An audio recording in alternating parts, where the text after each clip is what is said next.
Hey there everyone, you know that we live in extraordinary days. If you don't think they're extraordinary days, you are truly extraordinary. Well, they are extraordinary days, and I'm sure everyone out there knows they're extraordinary days because you're constantly reading that book. No, not that one over there, but that book which is alone called the Good Book. There's only one book that's called the Good Book, and that is called the Good Book for a reason. The Bible, the Good Book. You know you read it all the time. Please tell me you read it all the time.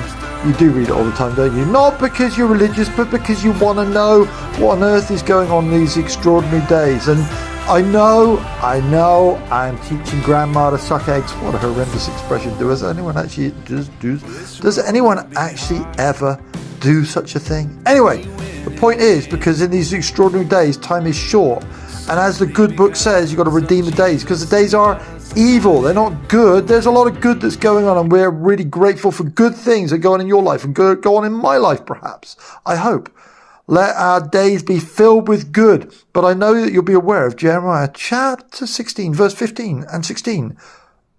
Jeremiah? Yeah, you know the one. Jeremiah, that great big part of the Bible that no one reads, that everyone reads, that we know really well. Jeremiah chapter 16, verse 15 and 16.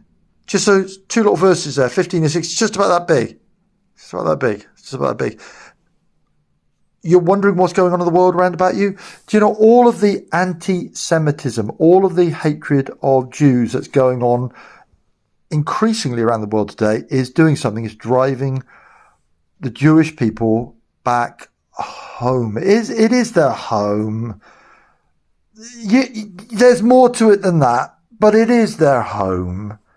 It's been the home of many different people groups over the years, and we're all meant to live together in perfect harmony. I remember that advert, who remembers it right now, from the early 70s. I'd like to teach the world to sing in perfect harmony. I love that song there. Remember the girl in that song? I thought I was going to marry her. She didn't even know I existed, but she enjoyed that Coca-Cola. Anyway, the point is, Jeremiah chapter 16, verse 15 and 16, what does it say? It says about what's going on in the world around about us right now. Maybe you've seen some of the news. Watch all the different news outlets. Don't just watch one. Watch all the different news outlets. And if you watch them all, you're more likely to get somewhere nearer the what's that word? That's so rare these days. Truth. Truth is rare. You know, there's no widespread revelation of the truth. If you're a student of the Bible, you'll know I've just done a little bit of a play on the words there. The truth is rare. It's almost like everyone does what they want. What makes them feel good on the inside. Hang on a minute. Jeremiah chapter 16, that book was about that thick, which is part of what's called the canon of scripture. It's a great big chunk. That is the Bible there. And this bit here, roughly in the middle, is Jeremiah. Really, really interesting. Most of the Bible tells you about the Jewish people. It kind of starts off beginning with about people. Then it kind of goes to the Jewish people and all those that surround the Jewish people and what they're up to and what the Jews are up to. In a way, no one's better than anyone else, but God points down as he points down to you and he points down to me and he points down to people groups for purposes, for places, for times, for reasons. Everything happens for a reason in a season. You're meant to know the time and the extraordinary days that we're living in, with Israel getting its homeland, the Holy Land, back in 1948, 14th of May, 75 and a bit years ago. It tells us the season that we're living in. This is extraordinary. It hasn't happened with any other people group. There's something unusual, something special. It's a clock. God's clock is Israel. And the church. Church is here for a while, then the church goes. And the emphasis goes back on to Israel. And that's kind of what's going on right now. The church age is coming to an end, and Israel's age, prominence is coming back. It was nowhere for nearly 2,000 years. It just been dispersed. Remember some of the last words of the disciples to Jesus before he was ascended back into heaven were, are you at this time, Jesus, going to restore the kingdom to Israel? It's not for you to know the times of the seasons, but you're to go and preach the gospel. Be the church for 2,000 years. hopefully we've done something of that. Hopefully as a Christian, I call myself a Christian. I call myself a born-again Christian, not because I'm white or because I'm British, but because I'm born again. I'm born again. That's what a Christian is. Someone who's born again. And you can tell by what they do, what they say, what they think, the way they act, the way they live their lives. You can tell.